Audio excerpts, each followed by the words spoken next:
Becky Lynch confronts Paul Heyman on Raw. Becky Lynch just confronted Paul Heyman backstage on Raw and dropped a truth bomb that changes everything we thought we knew about Seth Rollins and the Vision. The man caught the Wiseman in the hallway and told him that Seth never actually needed Heyman, that Seth was using him the entire time, and that Seth knew Heyman would eventually betray him.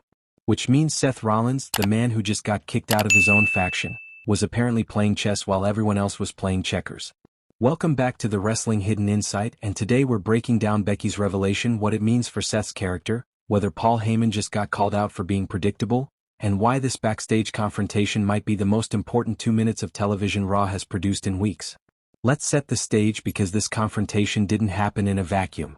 Last week on Raw, the Vision imploded in spectacular fashion. Braun Breaker speared Seth Rollins. Bronson Reed hit a tsunami on him. And Paul Heyman, the man who was supposed to be Seth's advisor and strategist, lifted Breaker and Reed's hands and aligned himself with them instead of the guy he'd been managing. It was a betrayal. It was shocking. And it left Seth Rollins laid out in the ring without a faction, without a manager, and potentially without a World Heavyweight Championship depending on how severe his injury is. Seth got kicked out of the Vision, the group he thought he was leading, and Heyman was right there facilitating it. Now Becky Lynch is Seth's real-life wife. So when she sees her husband get betrayed on television, she's got opinions. And tonight on Raw, she found Paul Heyman backstage and decided to share those opinions directly. Heyman, being Heyman, immediately tried to spin the situation. He told Becky that Braun Breaker and Bronson Reed conspired to attack Seth by themselves and that he was just doing what he could to survive. Classic Heyman.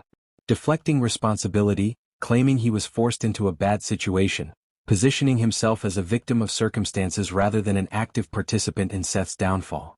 It's the same playbook Heyman has used for decades every time he turns on a client. I didn't want to betray them, I had no choice, I was just protecting myself. It's a tried and true excuse that usually works because Heyman is such a good talker that he can make anything sound reasonable. But Becky Lynch isn't having any of it. She hit Heyman with a response that completely flips the script on this entire storyline. Becky revealed that Seth Rollins didn't need Heyman. That Seth used Heyman to get what he wanted. That Seth knew Heyman was eventually going to turn on him, and Seth was actually surprised it took this long. Let me repeat that because it's important. According to Becky, Seth wasn't blindsided by Heyman's betrayal. Seth expected it. Seth planned for it. Seth was using Heyman the entire time knowing full well that Heyman would eventually stab him in the back because that's what Heyman does. This revelation completely recontextualizes Seth's entire run with the Vision. We all assumed Seth was being manipulated by Heyman, that he thought Heyman was genuinely on his side, that the betrayal was a shocking moment where Seth realized too late that he'd been played. But if Becky is telling the truth and there's no reason to think she's lying, then Seth was never the mark. Seth was the one running the con. He brought Heyman in knowing Heyman would eventually turn on him, and he used Heyman's expertise and connections while they lasted. That makes Seth look incredibly smart and calculating. It also makes the betrayal less devastating for Seth's character because he saw it coming. He wasn't blindsided. He was just waiting for the inevitable. Becky also dropped another important piece of information. She said that when Seth returns from injury, he will come after whoever associates themselves with the Oracle. That's not just a threat. That's a promise. That's Becky telling Heyman and anyone listening that Seth is coming back with a target list, and everyone who aligned with Heyman is on it. Braun Breaker? Seth is coming for him. Bronson Reed? Seth is coming for him. Paul Heyman himself? Seth is definitely coming for him. This isn't a story that ends with Seth just moving on to something else. This is a revenge tour waiting to happen. And when Seth comes back, whether that's in a few weeks or a few months depending on his injury, he's going to be motivated by payback. Now let's talk about what this means for Paul Heyman because Becky essentially called him predictable. She said Seth knew Heyman would turn on him eventually. That's not a compliment.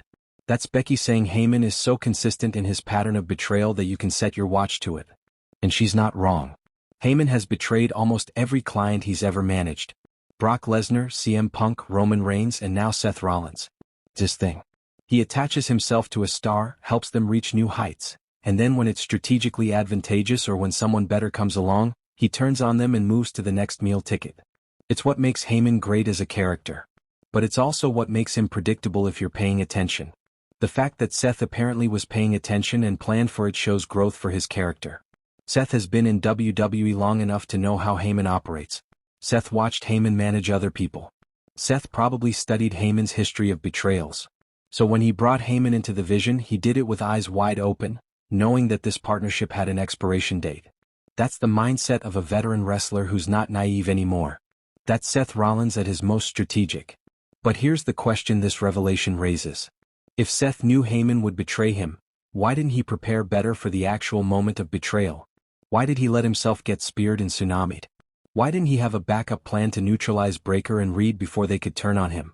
Maybe the answer is that Seth didn't expect the betrayal to happen exactly when and how it did. Maybe he thought he had more time. Maybe he underestimated how quickly Breakker and Reed would act. Or maybe Seth's injury threw a wrench in whatever plans he had, and the betrayal happened while he was in a vulnerable state. We don't have those answers yet, but they're important questions that hopefully get addressed as this storyline continues. The confrontation between Becky and Heyman was brief but packed with information and implications. Becky defending her husband, calling out Heyman's lies, revealing that Seth was smarter than everyone thought, and promising revenge when Seth returns. That's efficient storytelling. That's using 2 minutes of backstage time to advance multiple storylines and give us new information that changes how we view everything that came before. And it's exactly the kind of content that makes wrestling great when it's done well. The beauty of Becky's revelation is that it makes Seth look smart even in defeat. He lost the vision. He got betrayed. He got injured. But he wasn't played for a fool. He knew what he was getting into with Heyman. He used Heyman's talents while they benefited him.